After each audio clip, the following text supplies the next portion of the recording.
te küsite, kus ma olen ja miks ma siin olen, siis ma ei tea ise ka päris täpselt. Et ma olen Hanois, kuigi ma arvasin, et ma lendan Hoi Anni. Et see selgus lennujaamas, et ma lendasin hoopis Põhja-Vietnamisse, mitte siis Kesk-Vietnamisse. No, mis siis ikka?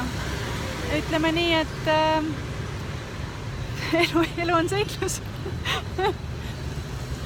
Et ma tunnen ennast väga koduselt siin. Tegemist on ikkagi pealinnaga ja väljas on pigem jahe ja midagi sajab.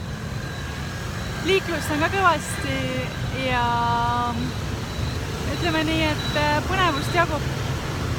Ma lähen otsin nüüd hotelli ja vaatame siis, mis saama hakkab. Sest siin on nüüd see Kaljusaarte piirkond hästi lähedal, et saab võtta kruiisi ja minna Kaljusaarte vahele seilama. Aga noh, kui homme, ülehomme samamoodi vihm ja udu on, siis võib-olla pole midagi näha, nii et eks ma pean tegema otsuseid. Ja võib-olla siis vaatan lihtsalt linna ja lendan siit Taisse edasi, et selgub. Aga